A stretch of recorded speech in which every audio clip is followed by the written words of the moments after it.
Okay, let's start. Don't forget the 8 important things that you need to remember when you're doing the speaking test, okay? What are those? Answer in 4 or more sentences, Yeah. sequence Wow. connectors, Yes. 3 ways to paraphrase. Okay, don't forget paraphrasing, use synonyms, high-level words, idioms, use 4 types of sentence structure, especially complex and compound complex sentences. Watch out for the tenses of the verb and, of course, the intonation. Okay, so let's start. Okay. All right. What's your name, please? My name is Marie Angela Santos, and my mother got my name from one of her niece. So she found the name to be pretty. So well, me and my cousin, we have similarities in our name. So that's where she got my name. Okay. And where are you from? I am from the southern part of the Philippines in Mindanao, particularly in Davao City. Okay. Now you talk about your city. What's famous about your city? Well, my city is known to be the land of promise. And I guess from all other cities in the Philippines, Davao City is considered to be land of promise because it's a city that is abundant with natural resources. Among those are fruits and flora and fauna, as well as the city compared to other areas in the Philippines. It's typhoon-free area. So this is the only area in the Philippines where we are protected from typhoon because Mhm. we are surrounded with various mountains around the city. Also, Davao City is known to be the largest area in the Philippines in terms of land area. And Okay. what I can see here, it's a city with pots of different cultures. Davao City consists of different ethnic groups such as Dabaweños. We also have Muslim tribes around the area, and we coexist Mhm. peacefully within the area. And also, Davao City has always known to be the most livable city in the Philippines. Mhm.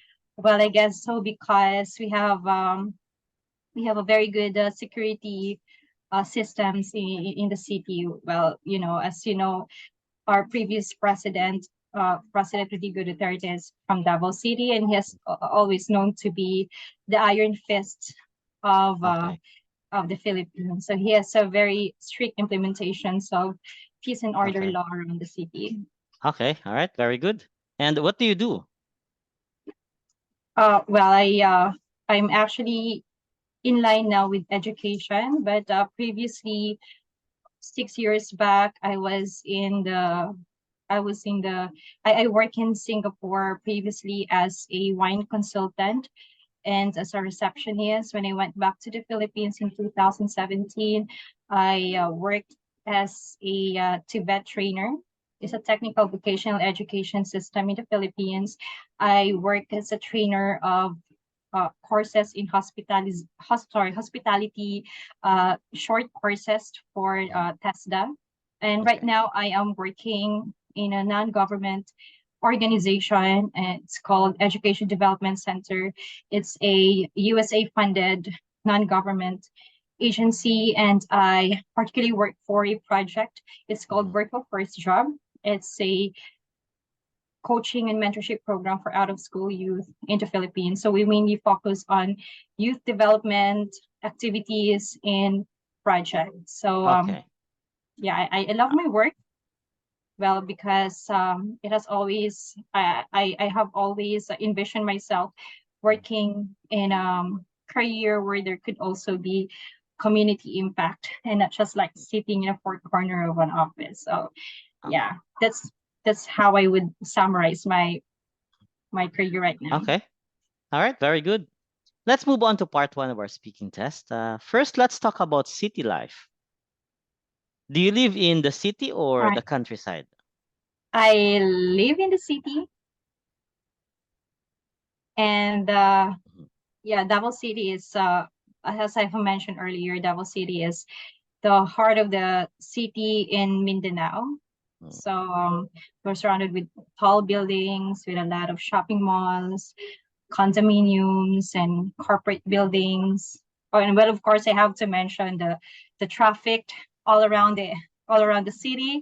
A lot of cars, public transportations, and people walking around the streets. So it's a lively place.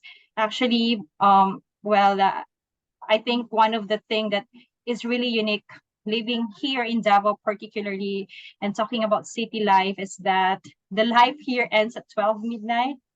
Well, as I have also mentioned earlier, Davao City has a very strict implementation of its peace and order law. So after 12, parties are over, and there is what we call liquor ban around the area. So, Mm-hmm. you know, these bars and red light entertainment are all stopped at 12 midnight. So everybody has to go home. Yeah, so the city, particularly at 12, is already very quiet compared, of course, to other city life in the country. So that's what makes my city particularly unique from other cities.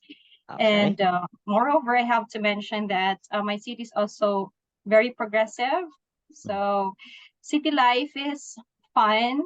City life is very, for me, it's much, there's much life here compared to countryside life, or maybe because of so many opportunities that you would, you will go into encounter in the city life, and as well as it's a lively place. You will never get bored. There's a lot of places to go to, and what I love about my city is that it's a place where there's also various places to visit with.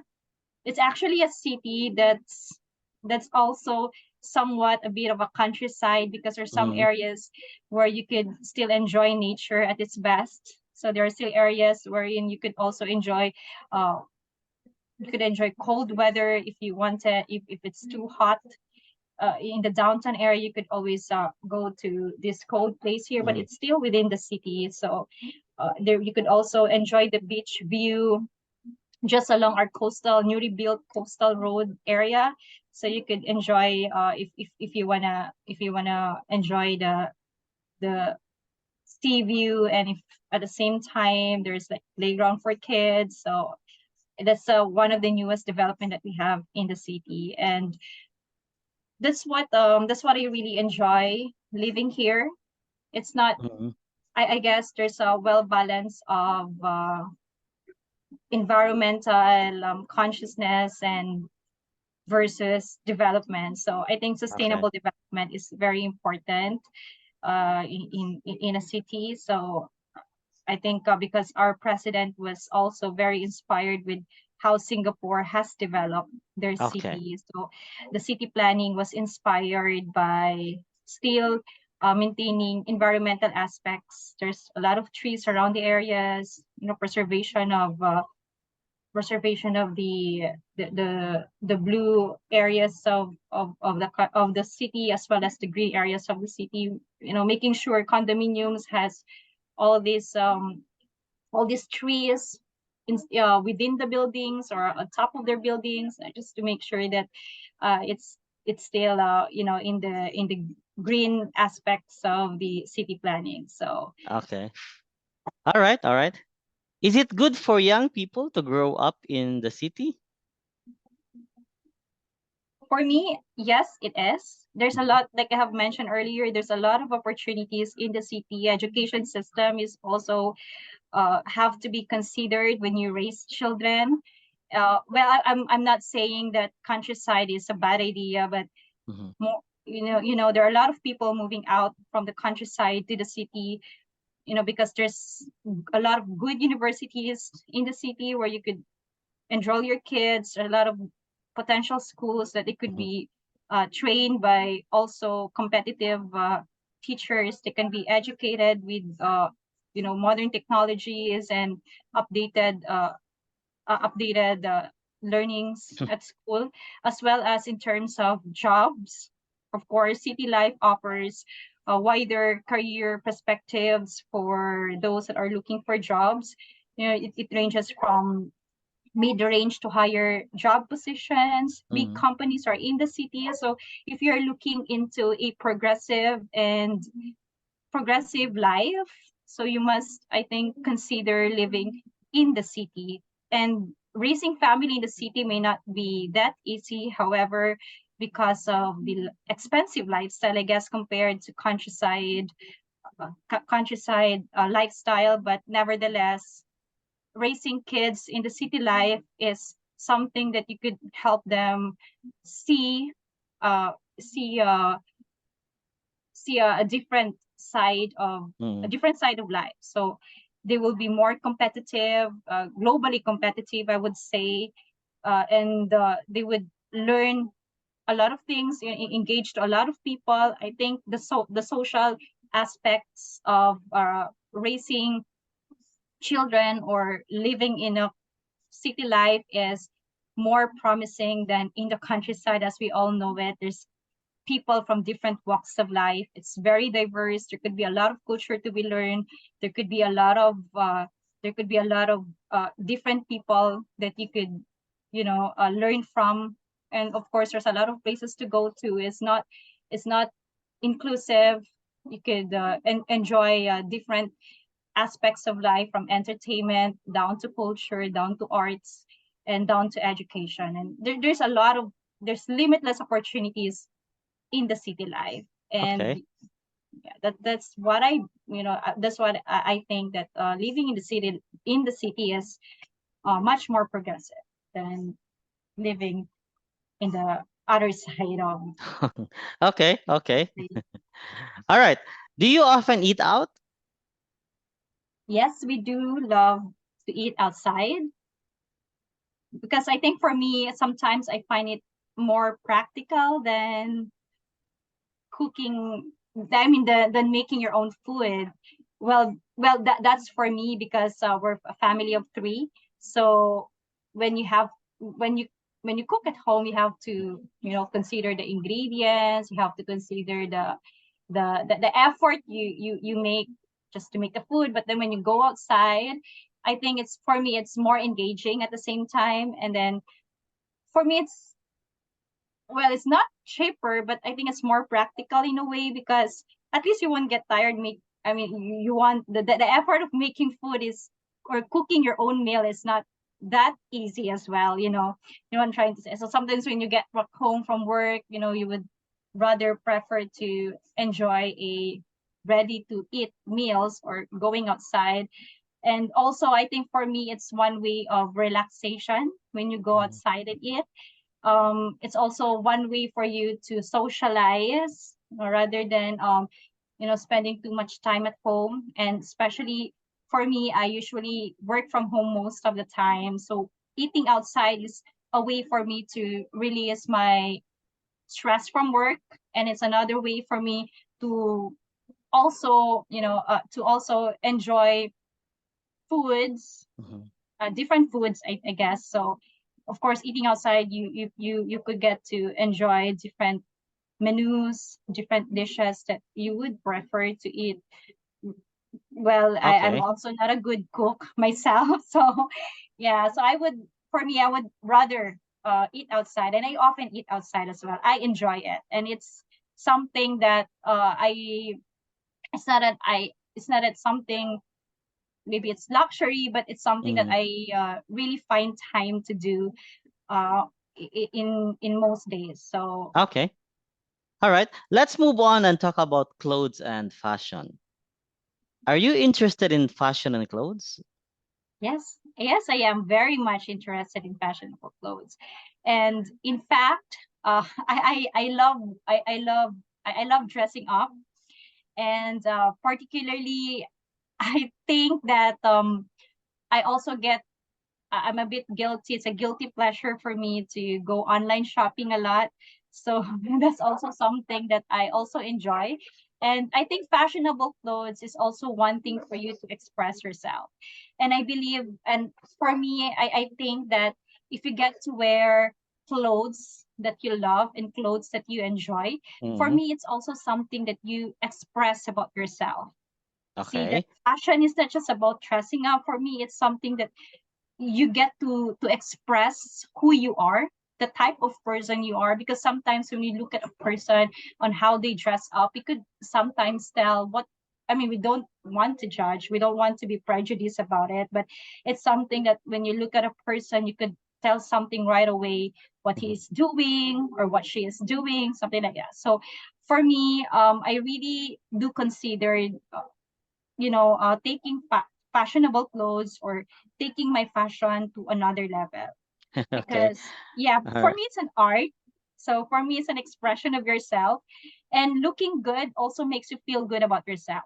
So it Okay. also has something to do with self-esteem Mhm. and confidence, I think. So it also boosts your moral as a person. So if you dressed nicely, Mhm. you are more confident to face the audience, to face the people outside. And the more Mhm. confident you are, the better you could, bring up yourself, or the more that you could, Okay. emotionally or psychologically express yourself. All right. That's good. That's good. What kinds of clothes do you usually wear? That's a very good question. What kind of, well, I would usually go for nothing in particular, actually, but of course, at my age right now and being a mother, I'm already very conscious of what I wear. I guess, I think that, oh, of course, you also have to consider modesty, on modesty on the way you dressed. Well, before, long before, when I was, well, long before, when I'm still, I still don't have my daughter, I used to wear just anything. And when I say anything, of course I still considered modesty, but right now I seldom dress to, I always try my best to dress clothes with sleeves, and my city is a hot city, so I'm not usually a fan of these long sleeves. I don't also wear right now skirts or anything. I usually go for pants, or colorful. I always try to match my clothes to what I carry, like my bags or my shoes. And I like colorful fashion. I like striking colors, like fuchsia pink or mint Mhm. green. I like I like to mix up colors as well, but of course, just I also like to study the colors of the clothes that I wear. So just to make sure that they don't, that they don't oppose each other. I think that's very important, that you balance the color of what you wear, so you don't look funny at all, and you still look, fashionably and presentable as well. So for me, for me being a person who always loves to go out, I always make sure that, of course, it's very important your clothes has to be clean, and of course, I'll also go to clothes that are neutral in colors, I think. Mhm. So especially when I go for work, I usually go for neutral colors. And I always make sure that I have corporate outfit in my closet. So as what I have learned, you must always have white shirt with you. So because this is some is a staple wear for you to have. So I usually go for, well, I could wear anything, just to make sure that it's not too revealing. I think that's Okay. very, yeah. I think that's one of my rules when dressing up. So it has to Okay. be not too revealing, and something that, I think it also has to at least match with your age. Okay. Dress according to your age, that's what they say, as what they call it. So I think that's very important as well. So yeah, Okay. you don't wanna look too old or too young for your fashion. Okay. Okay. How often do you go shopping? How often? Well, since during this modern days, we already have online shopping, and we could Mhm. go shopping at any time. Usually go shopping at any time. So, how often is that? Perhaps sometimes. Well, I when I usually get stressed out at work, or I do a lot of stuff at work, I would usually. browse the online shopping. So I can't really say how often, but maybe I usually would do it. There's no month that I will not go shopping. So maybe like once every fortnight. Mm-hmm. Yeah.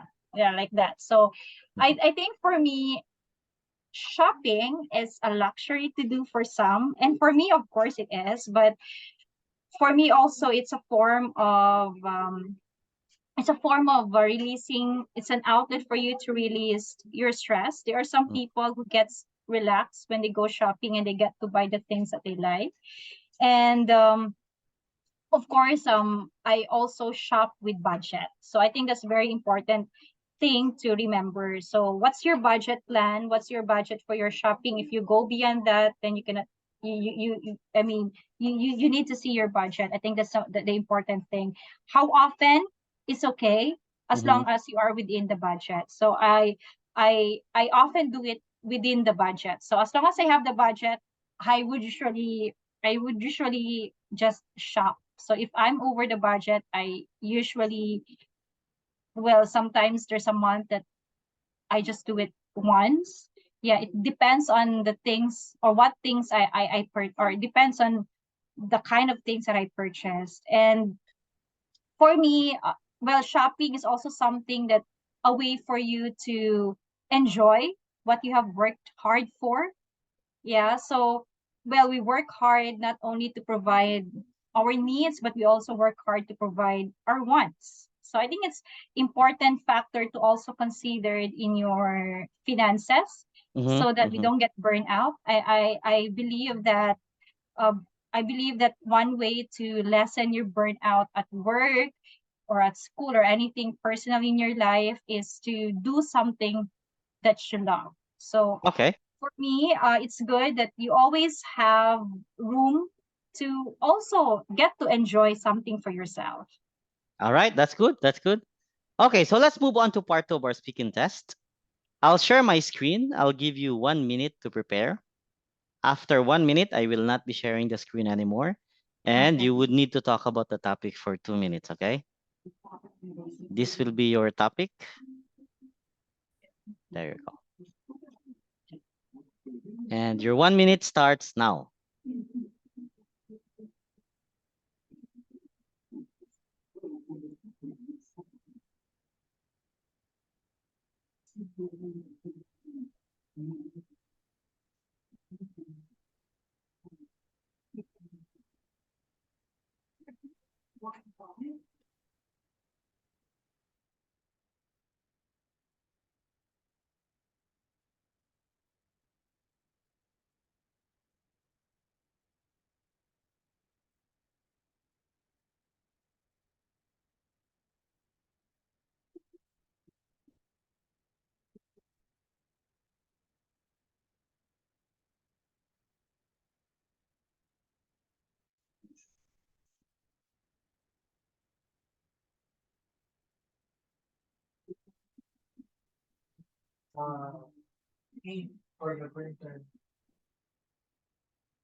Okay. Your 1 minute's up. Okay. So I won't be sharing the screen anymore. Remember, you have 2 minutes to talk and you can start. Yes, I would like to talk about my experience when I had my first work outside the country. Where I previously worked in Singapore in the 2011, and I so remember that I wanted to have an iPhone. It was an era wherein iPhone was very popular, and when I was working in the Philippines, I definitely could not afford it. It was too expensive. So when I went to Singapore and worked, I actually didn't work yet. I was still looking for jobs, and that's one thing that I really wanted to buy when I have my first salary from working abroad. So when I got my first salary, I was very excited to buy that very thing that I wanted. I waited for like a year. Yeah, I think I waited for a year for it to have, because when you work abroad, you have to, of course, save the money first before you can buy the thing that you want. And I mean that the iPhone thing is very expensive at that time, so you really have to save money first. But it is that one thing that I really wanted to have. Not be Well, one thing, I have to be honest, I don't want to be, I don't want to sound a hypocrite, but that's what that is what the trend, that was what the trend before. And another thing is that I want to feel, I want to buy something that is really luxurious at the time. So for me, it was more than a phone. For me, it was more of something that I want to.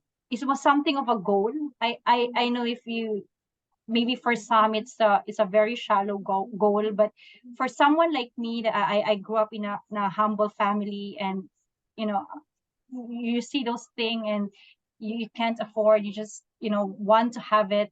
And when you had the opportunity to have the thing that you wanted, it's a very, I was extremely grateful, and I was very happy when I got my first iPhone. It was for me, it's more than a thing. For me, it was an experience, and it was something that I said to myself that finally I get to afford a thing that I cannot afford years back when I worked in the Philippines. So that something reminded me of my hard work.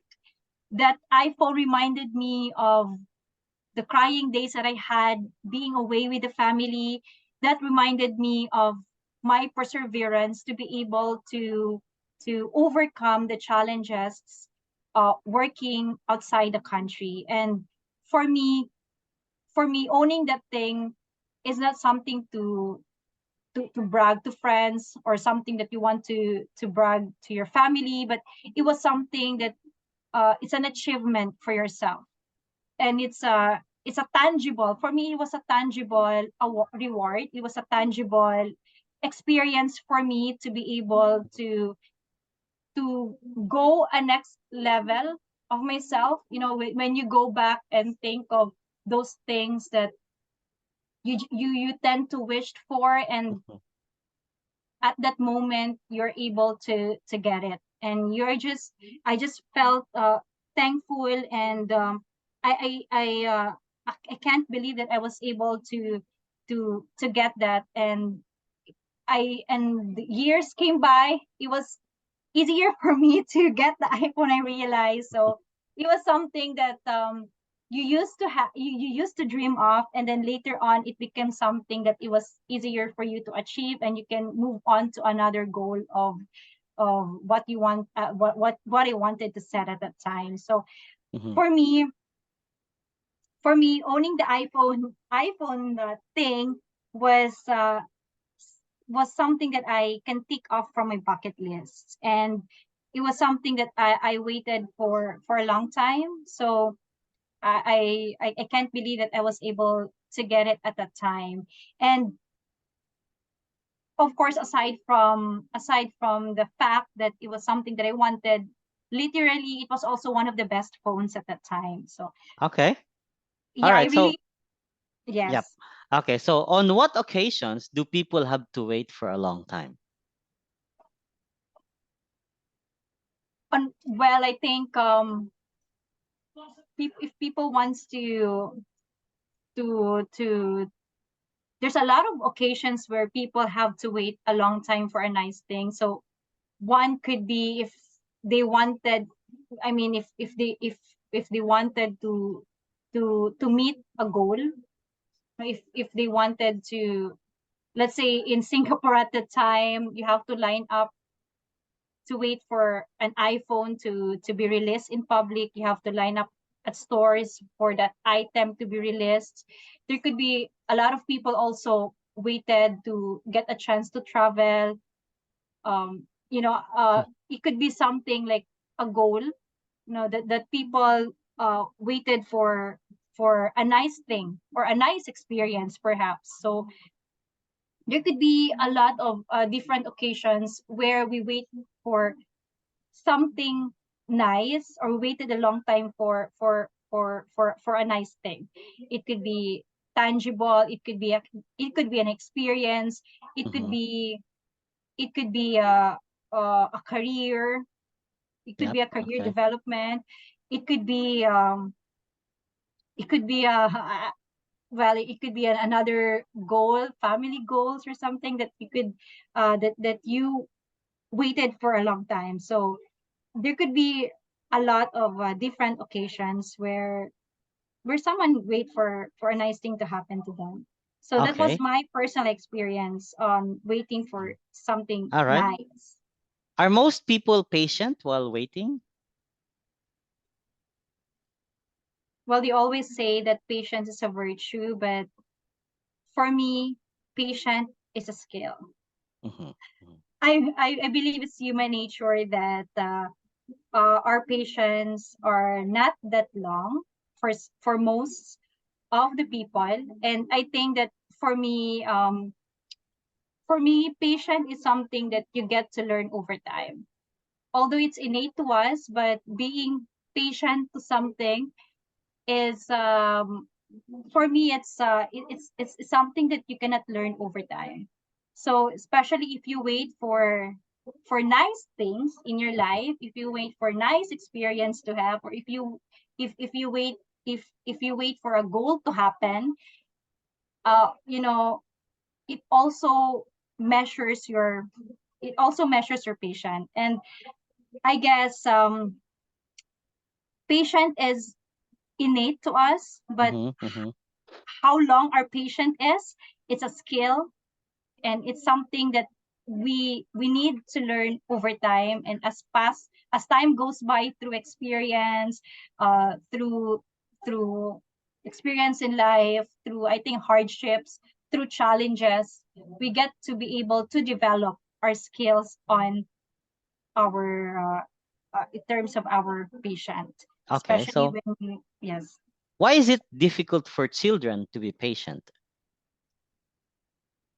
Well, it's innate for children to be difficult. I mean, to be to. I mean, it's innate for children to have difficulty when it comes to their patience. Well, because their attentions are short, they have a short span of focus and attention, and they're known to be really impatient. So it's innate because they don't get to understand.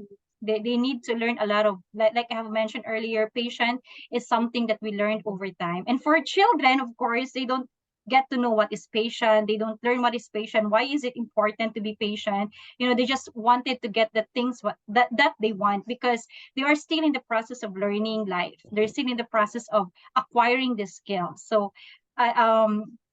it's very innate for children to have a very short span of patience, because they have short span of focus. Okay. And yeah, and they are also being distracted Mm-hmm. by their environment. And being children, your only focus is to get what you want. You don't learn the wisdom of waiting. You learn other things, except I just want to get it. Mm-hmm. I mean, that's a different context to adults. So basically, it's innate for children to have a short span of patience. Okay. Very good. All right. That's the end of our speaking test. Good job. That's definitely good. You'll probably get there. Yeah, maybe 8.0. Okay, well, you don't have a problem with speaking. I'm pretty sure you do well in the speaking test.